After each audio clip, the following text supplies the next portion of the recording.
Nadiad Modasa road પર સર્જાયો અકસ્માત। વહેલી સવારે ટ્રક વચ્ચે અકસ્માત સર્જાયો હતો કે જેમાં નડિયાદ મોડાસા વચ્ચેના અકસ્માતને લઈને વહેલી સવારે ટ્રક અને ટ્રેક્ટર વચ્ચે અકસ્માત સર્જાયો। હીરાપુરા પાટિયા નજીકની આ ઘટના છે।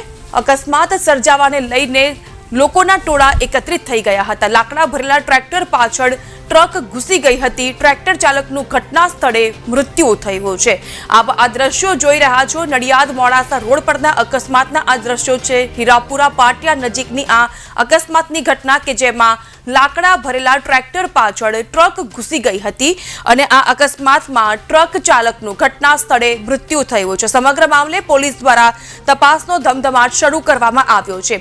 આજ સમગ્ર મામલે વધુ જાણકારી સાથે જોડાઈ ચૂક્યા છે સંવાદદાતા ઇમરાન વોરા। ઇમરાન, આ અકસ્માતને લઈને હાલની સ્થિતિ જણાવશો। પોલીસ દ્વારા શું કાર્યવાહી?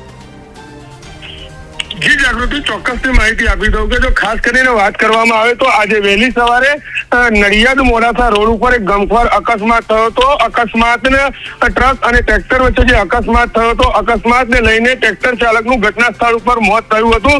અને જો ખાસ કરીને મહત્વની વાત કરવામાં આવે તો જે ટ્રેક્ટર ચાલક છે અને જે લાકડાઓ ભરીને જે વહેલી સવારે જે લાકડાઓ ભરીને ટ્રેક્ટરો છે, ઊંટ ગાડી છે, એ જે વહેલી સવારે ફરતા હોય છે ત્યારે જે લાંબા જે ઝાડના થડો ભરીને ફરે છે ત્યારે પાછળ કોઈ પણ જાતનું લાલ સ્ટીકર કે કોઈ પણ જાતનું લાઇટ રાખવામાં નથી આવતું। સરેઆમ આરટીઓના નિયમોનો ભંગ કરી રહ્યા છે।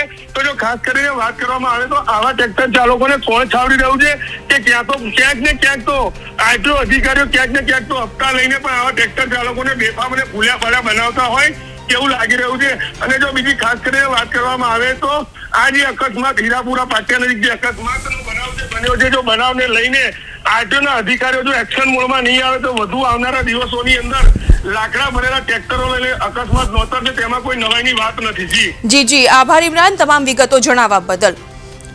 તો મોડાસા હાઈવે ઉપર જે પ્રકારનો અકસ્માત સર્જાયો છે તેને લઈને હેવી લોડેડ પરંતુ અહીં જે ઝાડના થડ ભરેલા ટ્રેક્ટર ચાલકનું મૃત્યુ થયું છે તેને લઈને આરટીઓના નિયમનો પણ ધજાગરો થતો હોય તે પ્રકારની અહીંના લોકોમાં વાતચીત પણ થઈ રહી છે।